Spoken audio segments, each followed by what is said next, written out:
Buenas tardes con los participantes que ya se encuentran en nuestra sala Zoom para la telecapacitación del día de hoy con el tema osteopatía en el dolor musculoesquelético. Le pedimos a quienes ya están en nuestra sala Zoom que compartan el link de esta importante ponencia a todos los colegas profesionales de la salud para que sean más personas que puedan estar presentes en esta sesión educativa.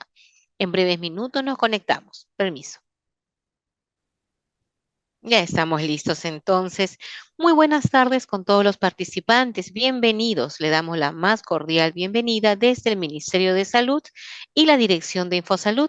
El día de hoy tenemos la telecapacitación cuyo tema es osteopatía y el dolor musculoesquelético. Esa ponencia está a cargo de la licenciada Isabel González Ronceros del Instituto Nacional de Rehabilitación, doctora Adriana Rebasa Flores, Amistad Perú-Japón del Ministerio de Salud, invitados por la Dirección de Infosalud. A todos nuestros participantes, indicarles que en breves minutos vamos a compartir el link de la asistencia y además que podrán dejarnos sus preguntas que serán absueltas al finalizar la ponencia por la licenciada. Asimismo, esta telecapacitación está siendo transmitida en vivo en nuestro canal de YouTube Telesalud Minsa Telecapacitaciones. ¿Cómo está, licenciada? Muy buenas tardes. Bienvenida. Muy buenas tardes, doctora. Muy buenas tardes con todos los participantes. Es un gusto poder compartir con ustedes la tarde de hoy el tema osteopatía y el dolor musculoesquelético. Hablarles un poquitín de osteopatía y es que aborda la causa del problema e interconecta los sistemas del cuerpo. Muchos de los pacientes que asisten al Instituto Nacional de Rehabilitación vienen por problemas musculoesqueléticos y posteriormente cuando se le evalúe en el área de terapia física, después de pasar por la evaluación médica, vamos encontrando una serie de cosas que van surgiendo, una serie de signos, de síntomas, y que nos dan una indicación de que debemos abordar el problema no solo a veces en la zona a tratar, sino también en todas aquellas zonas que guardan relación con estos segmentos.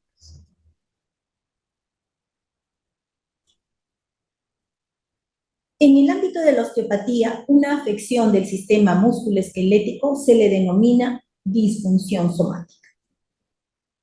La disfunción somática es una alteración de la función de los componentes relacionados con el sistema somático.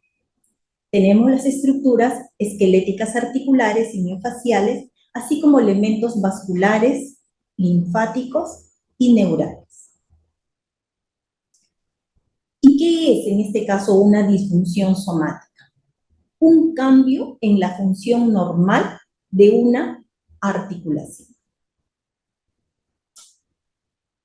Y se evalúa mediante criterios específicos, como es el TAC. T, que significa cambios en la textura del tejido, piel, fascias, músculos, y varían según cronicidad y agudeza de la disfunción. Asimetría, posición de vértebras y otros huesos, y vemos si es asimétrica. Desviaciones, atrofia o hipertrofia. R, restricción del movimiento dentro de los límites del movimiento fisiológico en uno o más planos. Y aquí hago un hincapié en algo. Se evalúa con una prueba de movimiento articular en todos los planos. No es que solamente nos vamos a basar en esta etapa, ¿de acuerdo? Cada articulación, cada zona del cuerpo que vamos a trabajar es evaluada en todos los planos. Y de dolor a la palpación de los tejidos. Quisiera agregar que para otros osteópatas también incluyen la S, que es sensibilidad. En cuanto al sistema musculoesquelético, vamos a ver que los reflejos neuromusculares importantes en la estabilización y modulación de la actividad muscular, como por ejemplo tenemos el reflejo del uso muscular, que evita de manera dinámica el desgarro o el sobreestiramiento del vientre del músculo.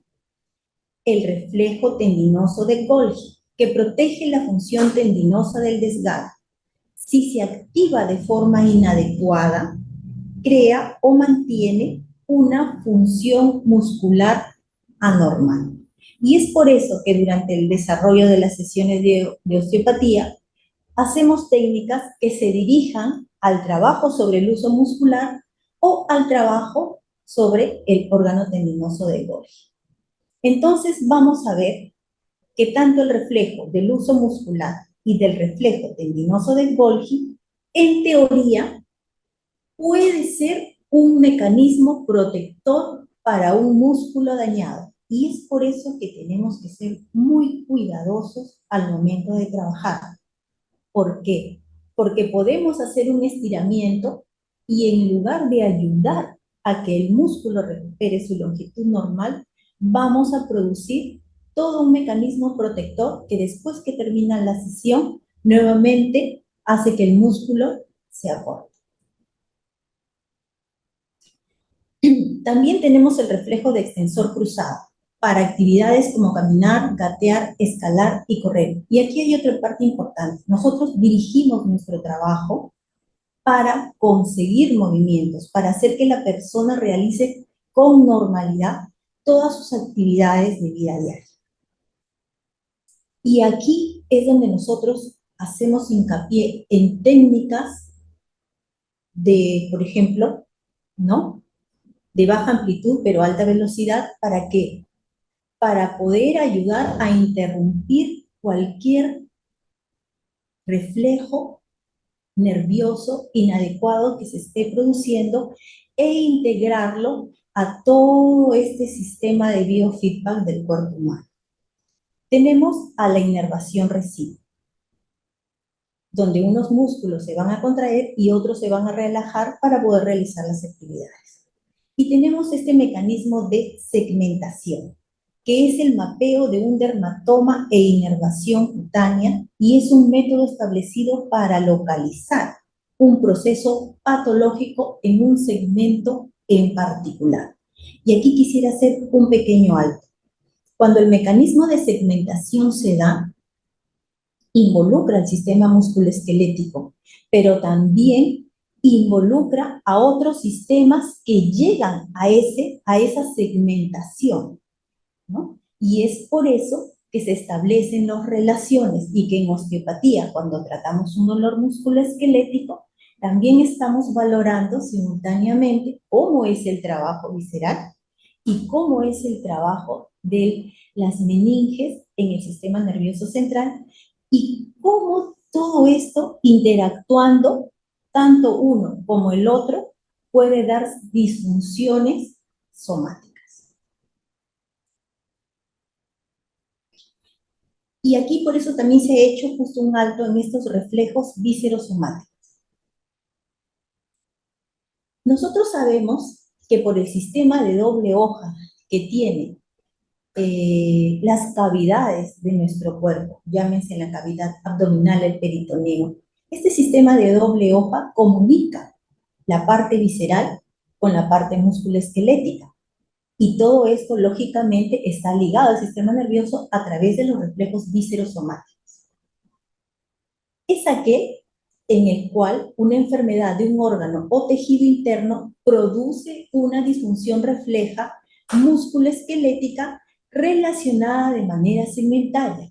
Ya sabemos nosotros que las neuronas, tanto simpáticas como sensoriales, coinciden en esta zona segmentaria y por eso es susceptible a través de este reflejo viscerosomático de que tanto para el área muscular como para el área visceral se produzca una disfunción refleja.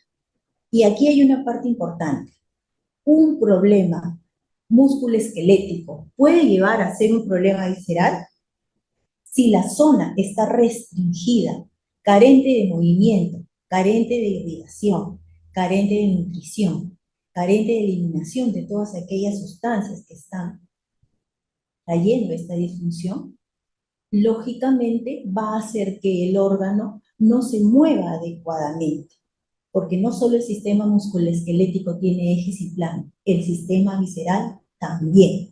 Y por eso hablamos de lo que denominamos en osteopatía articulaciones viscerales. Entonces,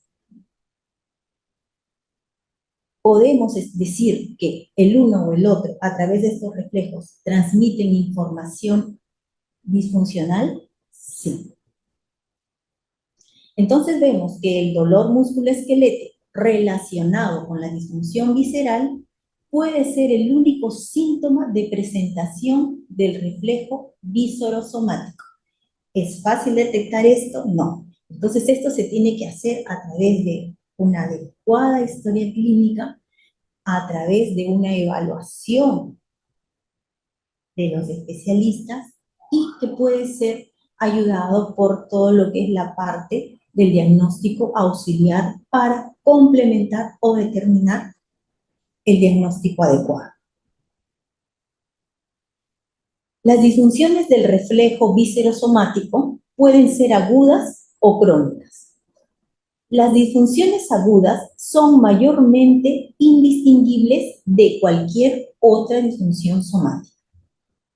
Las disfunciones viscerosomáticas crónicas tienen pocas características. La piel tiende a ser más atrófica sobre el área afectada.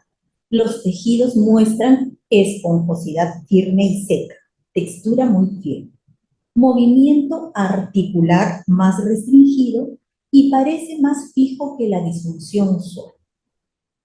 Cuando se corrige una disfunción somática como esta, tiende a regresar a un estado disfuncional en 24 horas hasta que corrija. Por eso decimos que en osteopatía, mientras más días le das entre una sesión y otras, mejores resultados vas a ver por, por este punto, ¿no? De que después de las 24 horas van a empezar los cambios para la corrección de la disfunción.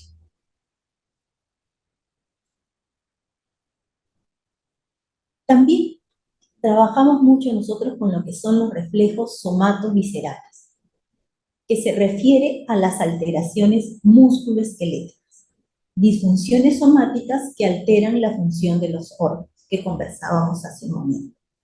Los nervios somáticos provenientes de la región segmentaria se relacionan de manera estrecha con los nervios simpáticos originados en este segmento.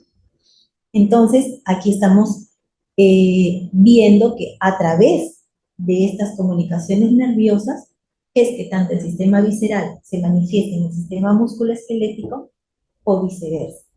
Si existe problema en una víscera, ya vemos lo que es el hígado, entonces nosotros sabemos que por inervación vamos a tener los segmentos T6, T7, T8 hasta T9. Y esas zonas tienen una temperatura diferente, tienen una textura diferente, tienen un color diferente, inclusive tienen manchas en la zona de la espalda. O en el caso, por ejemplo, del riñón, vamos a encontrar los poros más dilatados y vamos a encontrar vellosidades incrementadas. Entonces, por este sistema de comunicación nerviosa, también encontramos que un problema, por ejemplo, hepático, hace sus manifestaciones en el hombro derecho.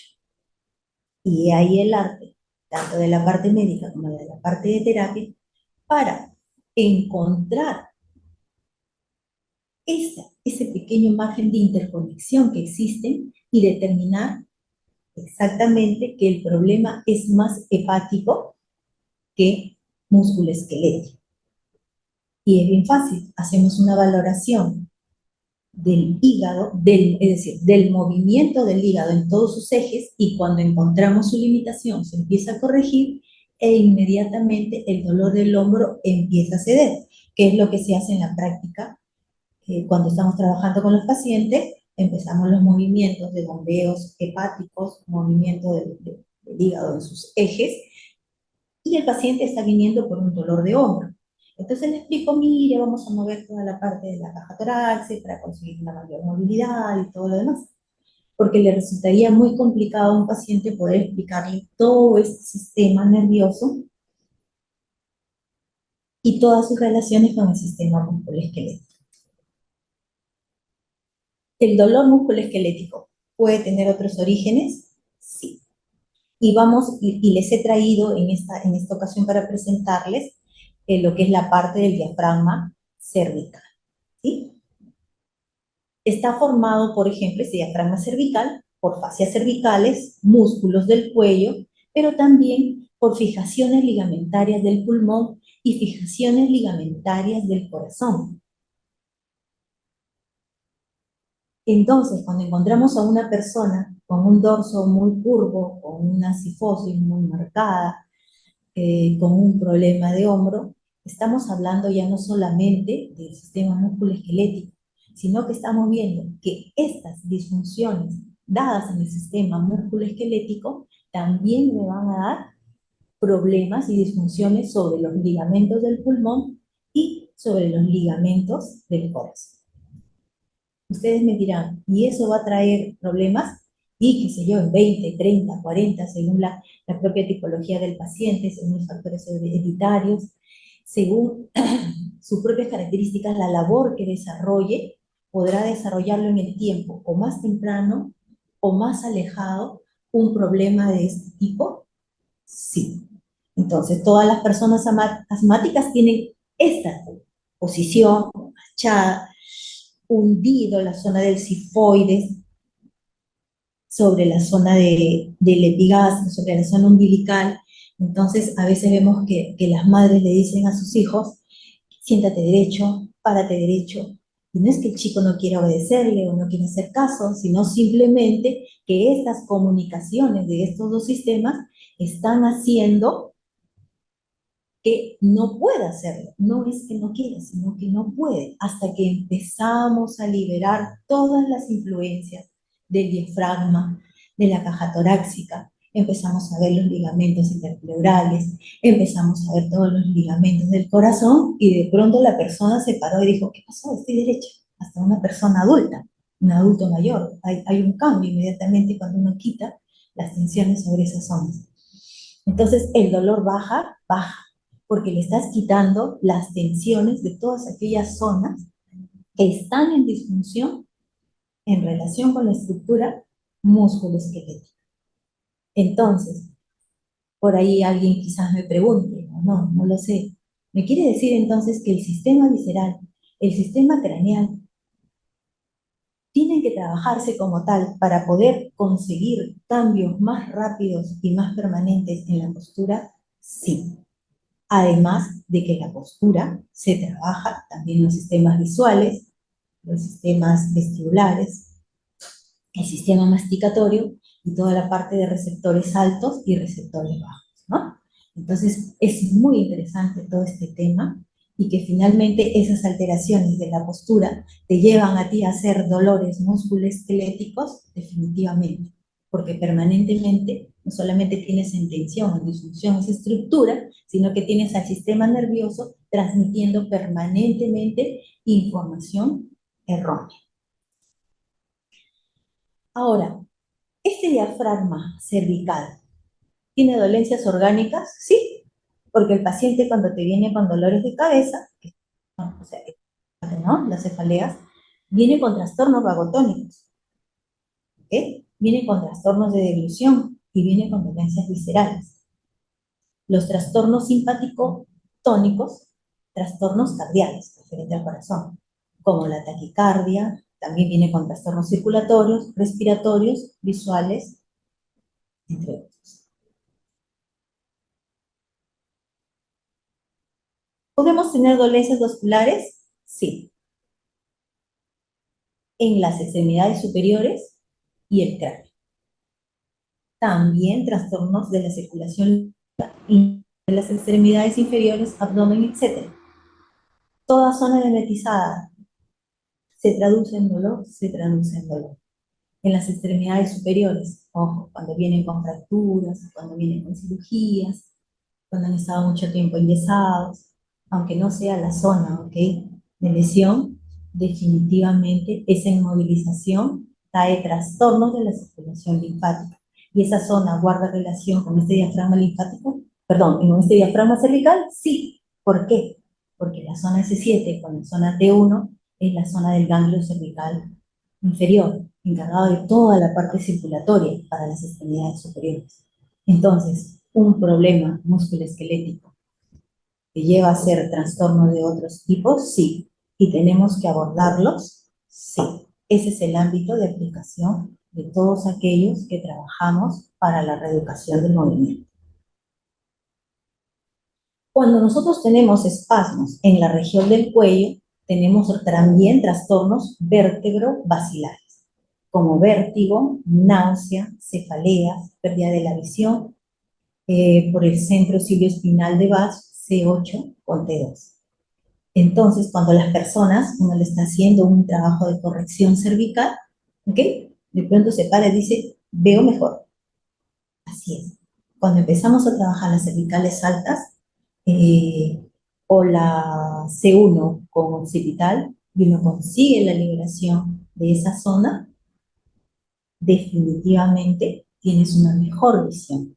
Y una disminución de los vértigos, las náuseas y hasta los dolores de cabeza. Muchas de las cefaleas son cefaleas por trastornos musculoesqueléticos, independientes de las otras que puedan surgir por las oculares, viscerales o circulatorias. Tenemos dolencias en el aparato locomotor y es dolores en la charnelia cérvico-torácica, que es los puntos de unión C6, C7, T1, T2, T3. Cérvico-braquialgia con dolores que irradien hacia las articulaciones de hombro y brazos. Los síndromes del desfiladero torácico, y aquí hay una parte importante, cómo se comprime en esta zona a lo que es la parte de la arteria y vena subclavia, ¿ok? A través de la primera costilla y de la clavícula. Entonces, y los músculos escalenos, por eso es muy importante esta zona, ¿no? De corrección. Entonces estamos viendo cómo trabajar al sistema musculoesquelético y que nosotros los pacientes vienen por dolor, porque si la persona tuviera una mala postura, pero no tuviera dolor, estoy segura que la mayor parte del porcentaje de pacientes no vendría. Entonces, sí es importante, y esto quería resaltar la tarde de hoy, que al momento que hacemos una intervención sobre las partes del cuerpo, sí nos corresponde saber que este dolor musculoesquelético tiene que ser abordado desde las diferentes regiones del cuerpo, que quiere decir que tendré que buscar la lesión principal y luego tendré que, al tratarla y corregirla, van a ir disminuyendo todo lo que es el trabajo en la lesión secundaria. Y ya sabemos que este trabajo correctivo, después de 24 horas, recién uno empieza a ver cambios realmente consistentes, ¿no? Los bloqueos de costilla y las restricciones faciales de la fase superficial, media y profunda del cuello. ¿Existen interacciones con otros círculos funcionales y estructuras? Sí. Y entonces estamos viendo aquí cómo este dolor musculoesquelético que se refleja y viene a nosotros por problemas de la columna cervical o charnela cérvico-torácica o por articulaciones corsovertebrales de la primera y segunda costilla, articulación esternoclavicular, articulación acromioclavicular. Aquí tenemos que hacerle un alto muy importante a lo que es la parte de las articulaciones postotransversales y la primera y segunda costilla. Porque aquí, una vez que eso se interrumpe, va a traer trastornos vertebrovasculares y va a interrumpirnos la circulación correcta para el miembro superior. Entonces vamos a ver que en cuanto al sistema nervioso, estos nervios tienen su zona de inervación a la altura del diafragma cervical. Y a quienes inervan a la musculatura, fascias, articulaciones, vasos y órganos del cuello, tiroides, laringe, etc. No debe, ¿ok? En cuanto a sus relaciones topográficas, no debe haber problemas de movilidad para una función normal del diafragma cervical. Problema musculoesquelético. Esquelético. La cintura escapular, articulaciones de la cabeza, columna cervical y columna torácica. Ahora vamos a ver cómo establecemos relaciones del dolor musculoesquelético. Y nos vamos al diafragma torácico, ¿ok? Porque justo en estos días donde el frío está cada vez aumentando, estamos encontrando más problemas respiratorios. Entonces, una de las cosas que tenemos que ver en estas zonas es al diafragma. Por eso le hacemos una cápsula. ¿Y cuáles son sus dolencias orgánicas? Dificultades respiratorias como bronquitis, hiperventilación, sinusitis, etc. Trastornos de la circulación periférica por influencia del diafragma sobre vena cava inferior, hinchazones en las extremidades inferiores, etc. Aorta abdominal, problemas circulatorios en las extremidades inferiores. O trastornos linfáticos, hinchazones en las extremidades inferiores y abdomen. ¿Okay? Problemas digestivos, todos los órganos abdominales tienen una conexión directa o indirecta con el diafragma. Trastornos urogenitales con los riñones directamente unidos con el diafragma mediante ligamentos. Y los riñones se desplazan en medio del cuadrado lumbar y del psoas. ¿Ok? Y tiran hacia abajo el diafragma. Entonces, miren todos los problemas que estamos teniendo ahí. Y ustedes dicen, ¿cómo me doy cuenta? La persona te dice, me duele la columna lumbar, me duele, nosotros sabemos, la zona del arco de Henle. Y uno lo palpa, uno percute y de pronto ya hay dolor. Señor, ¿cómo está su orina? ¿Cómo están sus cosas? ¿Cómo es así? ¿Ante qué movimientos aparece el dolor? ¿O cómo fue que se produjo la lesión? La produje cuando me caí y un pie estaba más adelante y otro atrás. Entonces tú dices, ah, ya sabemos qué músculos están implicados. Es un dolor musculoesquelético, pero tienen que hacer un levantamiento del riñón para que no ejerza presión sobre el músculo psoas, que ya está con espasmo y por ende facialmente a través de su comunicación con el cuadrado lumbar.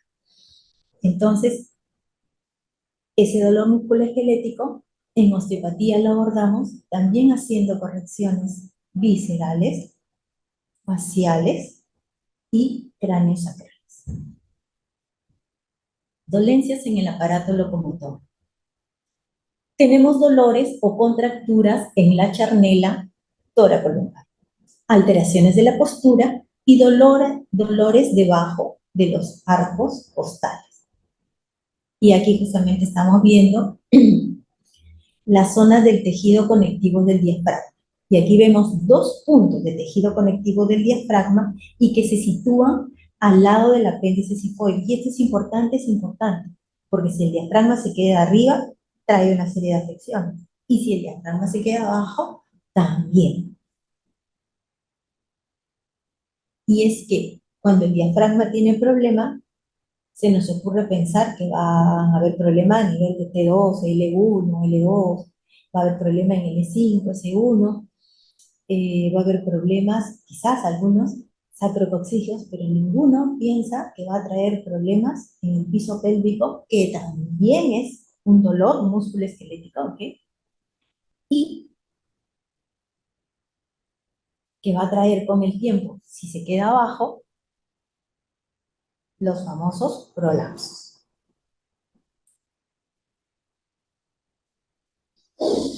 En cuanto a la parte de la musculatura, vemos que pueden existir espasmos musculares en músculo cuadrado lumbar, músculos abdominales, músculos subclavio, músculos del suelo de la pelvis, músculos psoas-ilíaco y músculos paravertebrales.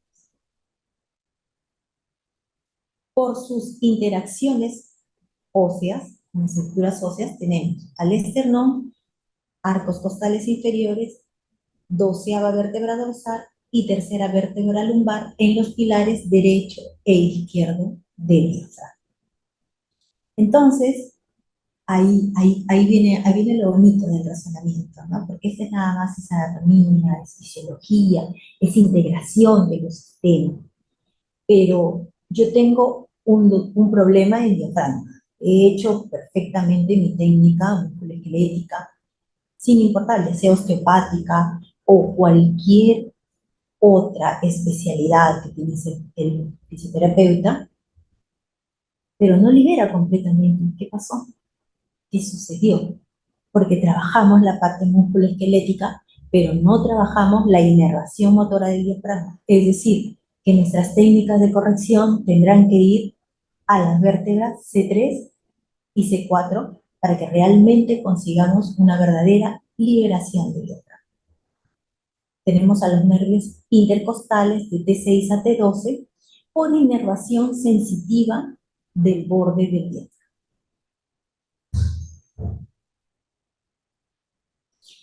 Y miren, esta es la belleza de ese músculo realmente, ¿no? Todos los órganos que vamos a ver a continuación, todos tienen comunicación mediante uniones ligamentarias, ya sean directas o indirectas, con el diafragma. Y tenemos órganos situados por encima del diafragma en la cavidad torácica, el corazón, pulmón y esófago. Por eso es que el esófago pasa por el diafragma. Entonces, cuando hablamos de que se crea un espasmo del diafragma, ¿ok? Y tienes un pinzamiento del diafragma, ya sea del lado derecho o del lado izquierdo, estamos hablando que vas a tener reflujo gastroesofágico. Estamos hablando que más adelante en el tiempo puedes desarrollar una hernia de hiato. Y estamos hablando que estos problemas se pueden producir si el diafragma permanece abajo, va a llevarte a ti a hacer una constipación. Entonces la constipación es un problema orgánico y solo es un problema que lo tratan determinadas especialidades. No, es también un problema funcional.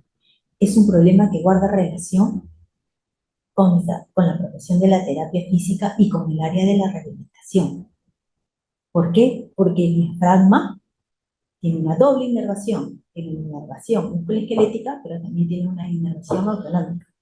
Entonces, ¿tenemos que trabajar al diafragma? Sí. ¿Tenemos que trabajarlo a través de C3, C4? Sí. ¿Tenemos que trabajarlo en la zona? Sí. Pero si ya sabemos que por comunicación ligamentaria va a estar tirándose abajo, ¿qué es lo que tendremos que hacer? Un levantamiento del órgano que se encuentre descendido o se encuentre en tosis para que ese diafragma también pueda realizar su movimiento adecuado. Dolores del diafragma lo vamos a tener a nivel de la ingle, lo vamos a tener a nivel de la apéndice cifoide, lo vamos a tener a nivel de la charnela toracolumbar y va a tener influencias y conexiones inclusive a través del E13 y el E4. ¿Ok? Los órganos situados por debajo del diafragma en la cavidad abdominal son los riñones, hígado, estómago, vaso e intestino grueso. El punto más alto del diafragma está en T9. ¿Qué significa? Que si yo tengo una hipomovilidad, es decir, una restricción del movimiento de la vértebra T9, o lo voy a dejar ir al diafragma o lo voy a mantener alto. Entonces voy a tener todo el sistema ligamentario en tensión. Entonces voy a tener problemas, sistema musculoesquelético y sistema visceral. ¿Ok? Una posición demasiado elevada del diafragma puede producirse como consecuencia de inflamaciones del hígado, ascitis o tumores. Entonces, cuando el diafragma lo evaluamos y lo encontramos en SPIR, ya una vez que el paciente ha pasado por el área médica, el médico, si no nos ha hecho alguna referencia de que existe alguna patología, sí podemos en ese momento coordinar para explicarle, yo en mi caso el diafragma está elevado de esta manera, tengo este tipo de sensaciones, por eso la paciente a veces está viniendo con estas manchas, está viniendo con un abdomen muy prominente, que es la mayoría de nuestros pacientes, o si el paciente uno lo empieza a trabajar y no mejora, entonces se le tiene que reportar a la médica que paciente estacionario, paciente que tenemos que estar sospechando que algo está pasando ahí también, ¿no?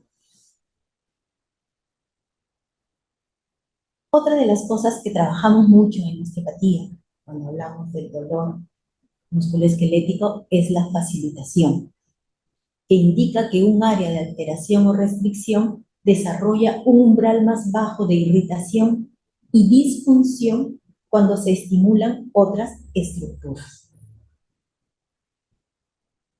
Los reflejos somatosomáticos o viscerosomáticos activan este estado. Los segmentos facilitados son hiperirritables e hiperreactivos crónicos. Hace un momento, o casi comenzando la exposición, yo le hablaba de que a veces dentro de nuestra buena voluntad decimos vamos a estirar al músculo porque en realidad el estiramiento es lo que va a mantener todo lo que hemos ganado en el tiempo, ¿no? Pero hay que tener cuidado cuando se está efectuando un estiramiento, de acuerdo al momento en que lo estemos realizando y de acuerdo al tipo de terminaciones sensoriales que estemos estimulando. ¿Sí? Vamos a ver que esta nocicepción se va a percibir por varias terminaciones sensoriales que se encuentran muy concentradas, en especial en la piel. Entre ellas tenemos la sustancia P, el gel de la calcitonina, histamina, prostaglandinas e interleucina median los cambios inflamatorios, aumentando la sensibilidad neural y tisular. Y es por eso que cuando aplicamos, por ejemplo, fisioterapeutas, al gremio que pertenezco, cuando colocamos un agente físico, siempre decíamos, bueno, vamos a ver, ¿dónde está? ¿Está a nivel periférico? ¿Okay? ¿Está a nivel periférico central? ¿Está central? ¿O está a nivel alto? ¿No? A nivel cortical. Porque de esa manera sabíamos con qué tipo de sensibilidad estábamos trabajando. Si era una sensibilidad periférica y era una sensibilidad central. ¿Por qué? Porque de esa manera hacemos la programación correcta de los agentes físicos y en el caso de osteopatía elegimos la técnica correcta para poder conseguir una modificación de esa sensibilidad alterada.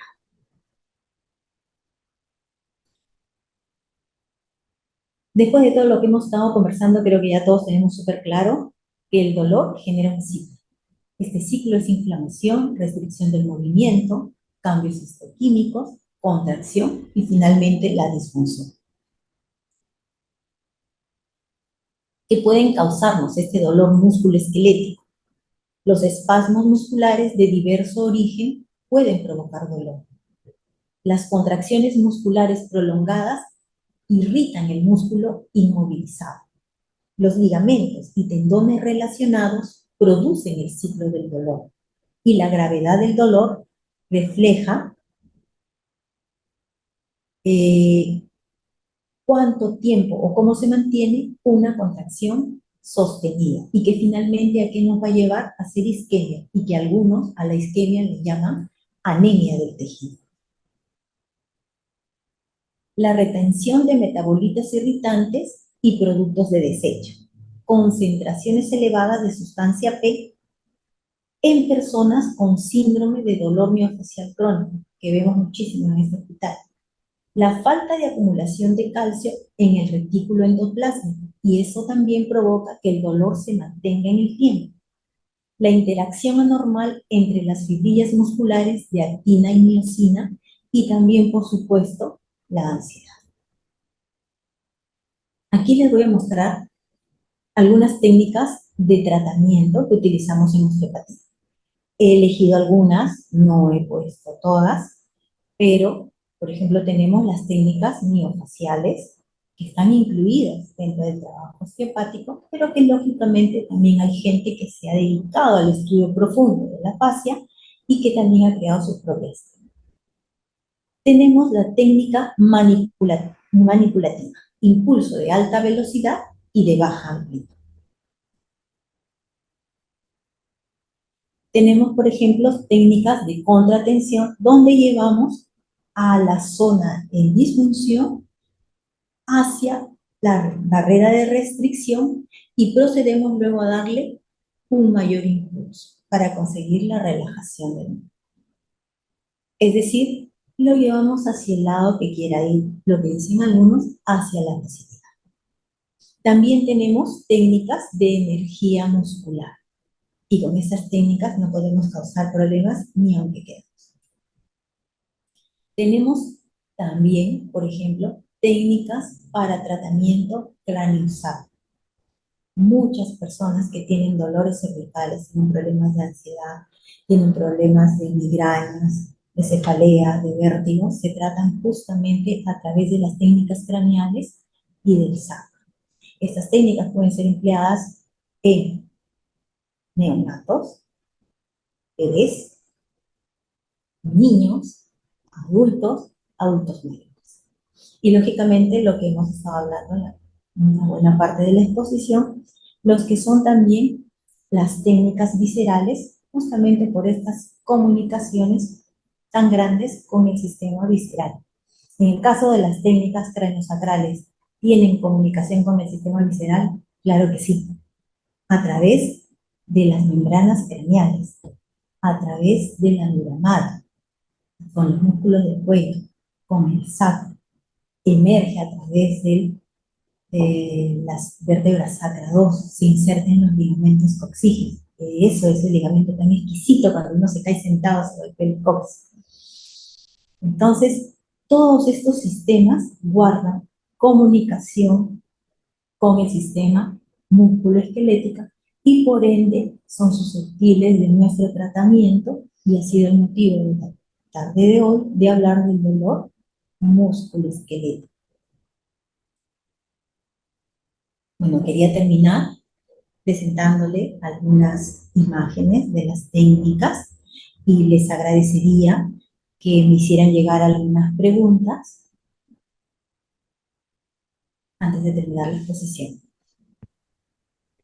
Muchísimas gracias, licenciada Isabel González. Qué importante e interesante ponencia. Ya sé también por dónde vienen mis dolores. Eso nos ha abierto todos los diagnósticos posibles. A todos los participantes, indicarles que pueden dejar en ese momento sus preguntas a la licenciada para que los pueda absolver. Licenciada, entonces lo que entendíamos es de que el hecho de tener un dolor en la parte del cuello también dificulta la visión y otras funciones más motoras. Exactamente, los músculos cervicales se conectan con los músculos del ojo. Entonces es por eso que las personas cuando están con mucho dolor cervical o cuando tienen cefalea o cuando están con migrañas, quieren apagar la luz, quieren estar oscura, quieren cerrar sus ojos, por la tensión muscular que se genera ahí. Y que cuando se libera la zona cervical, la persona se para, veo mejor, ¿no? Eso me pasó el otro día con un paciente que es odontólogo amigo y me dice, me he parado y veo mejor. Se puso tan contento que a veces uno, ahí en esos momentos es donde uno valora más el trabajo, ¿no? Cuando ve los cambios y que la persona se para así, ¿no? Contenta, feliz en su terapia. Sí, en realidad es que esta ponencia nos ha abierto una caja de Pandora que no sabíamos, porque quienes trabajamos frente a una computadora, quienes trabajamos 8, 12 horas sentados en nuestros trabajos, pues tenemos este dolor a la cervical y que nos contrae todo, como bien decía usted. Tenemos una pregunta de Domingo López y indica, licenciada, buenas tardes. Cuando se tiene dolor musculoesquelético, ¿qué medicamentos se pueden usar para aliviar el dolor? Buenas tardes. Los fisioterapeutas y los osteópatas no recetamos medicamentos. Eso le pertenece al área médica. No es lo que nosotros hacemos. Desarrollamos técnicas que provoquen que se generen sustancias, ¿ok? Que modulen el dolor. Por ejemplo, encefalinas, beta-endorfinas. Entonces, eso permita que el propio cuerpo cree sus sistemas de analgesia, pero creadas a través de la estimulación de las técnicas osteopáticas o manuales o faciales o fisioterapéuticas, ¿no? Bueno, la tarde de hoy mi tema es la osteopatía, pero como fisioterapeuta también reconozco que existen otras técnicas que colaboran en la liberación de sustancias que generan la analgesia elaborada por el propio cuerpo. Licenciada, ¿y cuál es el flujograma de atención para estas terapias? ¿Tiene que tener una interconsulta, una referencia o pueden ir directamente? No, se siguen los protocolos, el flujograma del Instituto Nacional de Rehabilitación, ¿no? Que el paciente tiene que venir con su diagnóstico médico, tiene que ingresar al área de admisión, luego es derivada a la parte médica del departamento de docencia, investigación y rehabilitación integral en la unidad motora y dolor, y luego de ser evaluado por el área médica ya pasa al área de terapia. ¿no? Pasa con la coordinación de terapia y luego pasa al terapeuta a que sea trabajado. Correcto, licenciada. Nos escribe Gladys Elizabeth, indica, buenas tardes, licenciada. Si tengo el diafragma inflamado, ¿qué puedo hacer? Diafragma inflamado, yo diría el diafragma, en osteopatía es el diafragma en disfunción. Entonces, en ese momento se tiene que evaluar al diafragma y saber cuál es su disfunción. Si la disfunción está en INSPIR, la disfunción está en EXPIR, y qué es lo que está causando esa disfunción diafragmática, ¿no? Es un problema de la charnela toracolumbar, es un problema costal, es un problema a nivel de con comunicación facial del psoas o del cuadrado lumbar, ¿ok? O es también porque mucho tiempo ha estado ese diafragma fijado en inspir, es decir, descendido, en expir, que se encuentra alto y está trayendo ya fijación por parte de las vísceras que se comunican con él. Recordemos que los riñones tienen comunicación directa con el diafragma, el estómago, ¿ok? Entonces, todo ese tipo de cosas es lo que nos lleva a nosotros a evaluar cuál es la causa que lleva a la disfunción del diafragma.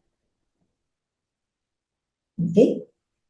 La parte musculoesquelética se diagnostica después de determinar cuál es la lesión principal que está trayendo el espasmo en el diafragma, como lo conversábamos hace un momento. O, como les decía, que por inervación podemos tener una fijación de la vértebra C3 y C4, por ejemplo, una hipomovilidad, es decir, que no se mueven bien esas vértebras. Del lado de la disfunción, el diafragma va a estar, la vértebra puede estar así, y el diafragma va a estar exactamente igual. Entonces, tenemos que corregir a nivel de la inervación para que la información nerviosa, lo principal es restablecer la información nerviosa, se dé el diafragma que esté en espasmo, relaja, y todo lo demás se va corrigiendo por cascada. Así como existen cascadas inflamatorias, las lesiones secundarias, que son consecuencia de la lesión principal, empiezan a hacer sus correcciones después que se corrigió el problema del diafragma. Hay que determinar cuál es la causa que mantiene en espasmo al diafragma. Muchas gracias, licenciada. Interesante. Otra de las preguntas indica, en una tendinitis, ¿qué puedo hacer para aliviar el dolor? Ya, aquí hay que ver una causa, hay que ver una cosa importante. Lo mismo que les decía hace un momento. El problema tendinoso, el problema muscular, el problema ligamentario, los problemas inflamatorios, tienen que ser evaluados según el TAR, como mencioné en un primer momento, pero también tiene que ser evaluada la articulación que provoca la disfunción de ese ligamento o de ese tendón. El arte de la osteopatía es, si a mí me duele tal ligamento o a mí me duele tal tendón, determinar si esa zona es la lesión principal o es la consecuencia de un problema en otra zona. A ver, pongamos un ejemplo. Si yo tengo un problema en la fascia del pie, ¿ok? Si yo tengo un problema en la fascia del pie, solamente voy a trabajar la fascia del pie, solamente voy a corregir la articulación subastragalina, astragalo-calcánea, escafoides, cuboides, ¿ok? Voy a ver una cuña alta, que es la que me esté causando, voy a decir es porque tiene un pie cabo, tengo que irme más arriba. ¿Qué fue lo que llevó a hacer ese problema de fascitis plantar? Y determinar cuál es la articulación, lesión primaria, disfunción principal, que me ha llevado a mí a hacer una fascitis plantar. Y que generalmente el problema viene de la pelvis. Generalmente. No digo que en todos los casos, pero una gran parte es problema de la pelvis. Entonces, cuando nosotros corregimos eso, inmediatamente empieza a soltar la fascitis plantar. Pero volvamos a lo mismo. Para que uno determine cómo tratar un dolor tendinoso, primero tienes que evaluar la estructura que te está llevando a hacer ese problema tendinoso. Muchas gracias, licenciada, por la ponencia esta tarde. ¿Cuál sería su recomendación final para todos los participantes?